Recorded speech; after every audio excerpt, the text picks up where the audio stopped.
Hello all. Today we're going to do something about political parties.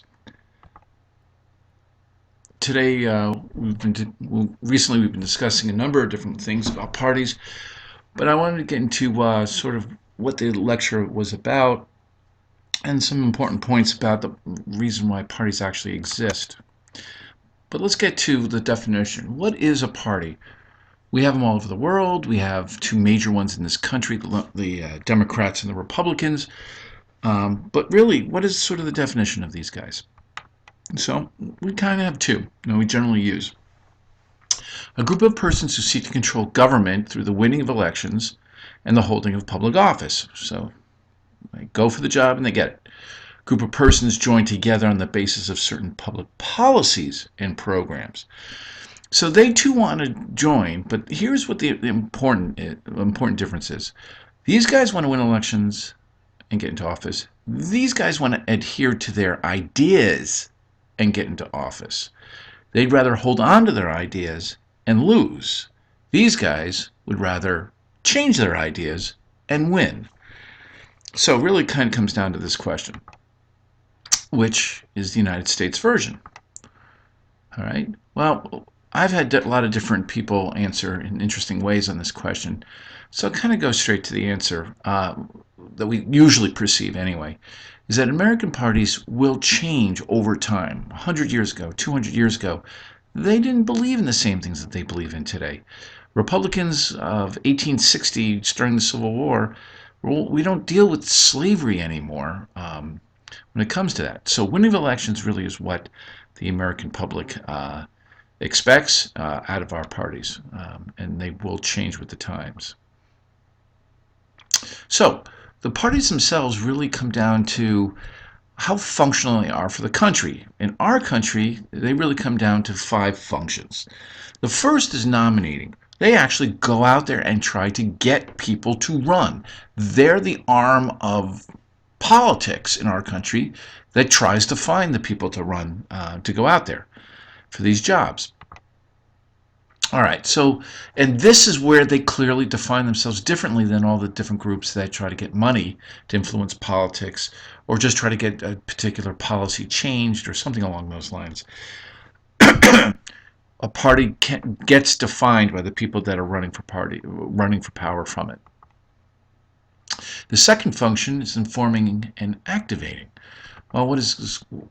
So up here, what is this party about? What do they believe in? And like we said, Americans change. So what do they believe now? So how do they educate its own members about what they believe in? How do they actually take in information from their own members about how they should be changing to gain power, to change the way things are being done? So what do? They educate the public. They go making phone calls. You remember those things that during dinner time, every time there's an election. Media, you remember all the ads on TV, on the radio. It seemed like to be everywhere in the last couple of presidential elections. And on the internet, you see all the time ads about who's running, why, people are for it, people against it, and you email all the time about money, wanting money, trying to get people to give you money, and who's going to be in town, and different fundraisers and things like that. And down here, so the second part of it then is after they've kind of informed everybody is to inspire people. Okay, you want people to work for campaigns because you don't have much money to start with. So how do you get the vote out? How do you get people to run those campaigns for you?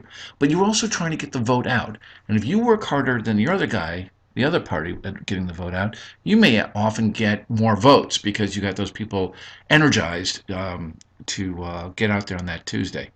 So you get the word out, but last but not least is to criticize those people that are actually out there from the opposite parties and try to tell people about why these positions are wrong and that there's a healthy debate and there should be a healthy debate, but it's important to get out there and show that your side really should be the one that's winning. Now the third is the bonding agent. Well, in all marketing, you really want a good name for whatever, the Rice Krispies or the kind of car you have or whatever it happens to be. And if something really weird happens there to it, or something bad, like a tire blows out and you find out that there are 50,000 tires that have to be brought back, it gives it a bad name. Well, politics is the same way. If a party fails in trying to go into the background of a guy and an individual that represents it, it can really damage the party down the line if you find out there are really some faults with that. All right. Was it thorough looking for those into those candidates? A case study for this would be uh, uh, the president in the 1990s, Clinton, who had an affair, and it was found out that he lied about the affair. He and that was between he and his wife, in many people's view. But really, a lot of people got upset at the idea that it came out that he had been a womanizer for a very long period of time, and the Democratic Party knew about it in many ways. And so maybe that should have been exposed more, and maybe would have actually helped them in the long run, not to get this person elected. It hurt in 2000 because the Democrats definitely lost the election of 2000 because of the behavior of the president. All right, so section 4.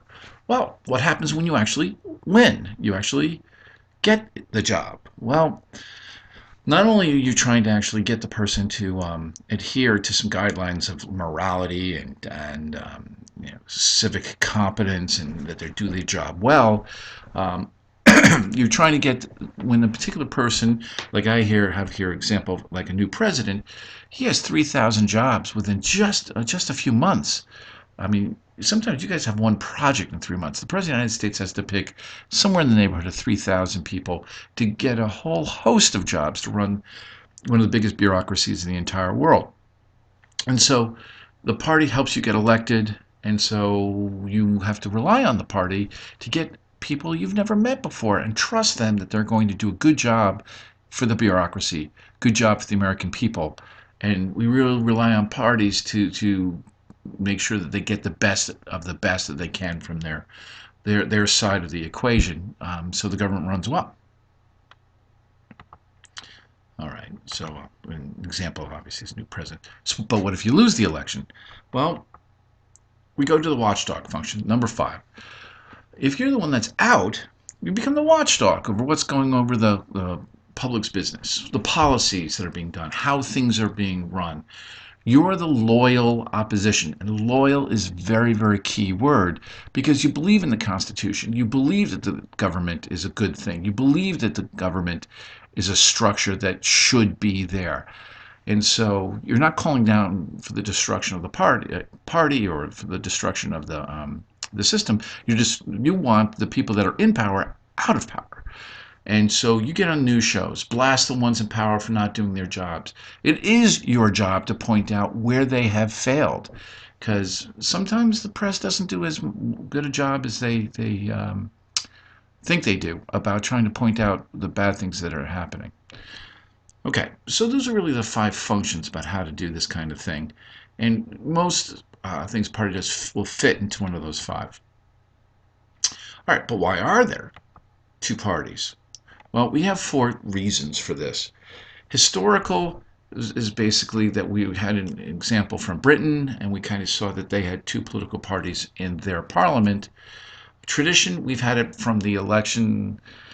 George Washington was against parties, but very quickly after that, they've already formed the Federalists and the Anti-Federalists, formed into 2 major parties. And I'm still of that it was of human nature. I'm not sure what Washington was talking about, um, because I think it was sort of inevitable that people would start forming different groups of like-minded people.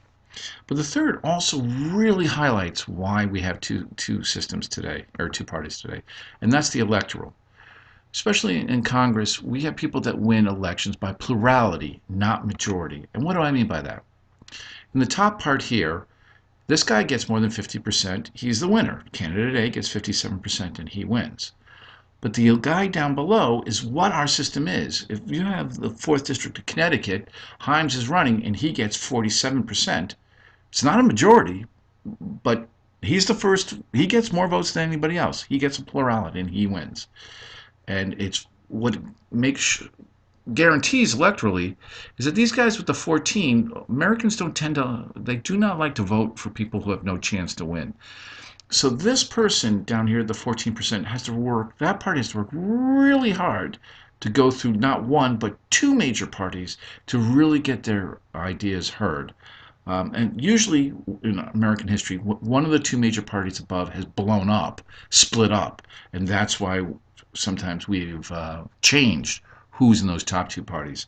But since the system is built the way it has been for 200 years, it usually guarantees two parties. So, 1, 2, and 3 we've done. Number 4, consensus. Now, the consensus itself is basically the Americans are very much alike. Now, here's something that you vaguely have seen before. All right, remember I gave you the written quiz about trying to find out what you politically believed for the political party project. If you should have already taken it at this point. Well, what's going on today is where number 5 is, okay, with the big highlighted part, the yellow arrow. Well, if that's where Americans are, and the Democrats by blue and the Republicans and the red states by red are on either side of that divide, what happens if we move to the right? Well, what will happen is the big line, the yellow line, will move over to the right.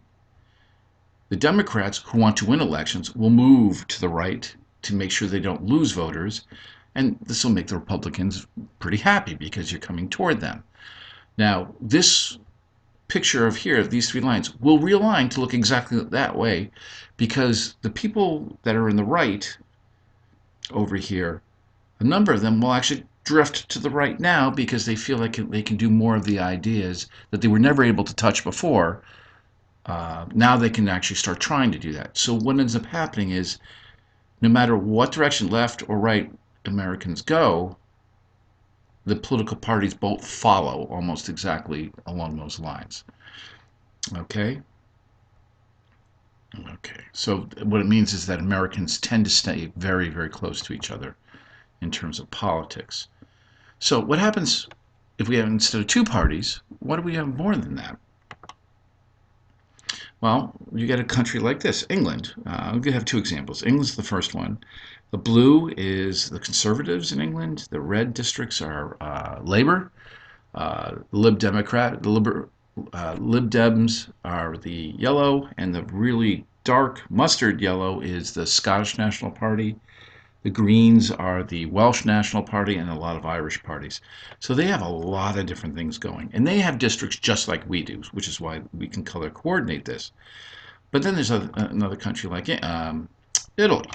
If you look at Italy, you will see that, if it's coming up here in a second, let me scroll down. And actually, I'll go to their Chamber of Deputies. Look at all these countries, all these different colors here. 1, 2, 3, 4, 5, 6, 7, 8, 9, 10, 11, 12, 13. 13 different parties are represented in theirs. From the Democratic Party, to the, I love this one, Five Star Movement, the People of Freedom, Civic Choice, Left Ecology, where's the one I like? The Brothers of Italy, the Northern League, and even weird ones like the Union of South American Immigrants, Italian immigrants, even have one seat from all the voters that are actually over in South America who can still vote in an election. So those are all the major ones. I mean, there's some that don't get a vote at all. So what you do is have a tremendous amount of parties represented here because they just do it straight off a list. There's no boundaries whatsoever. If you've got 39% of the vote, you'll get 39.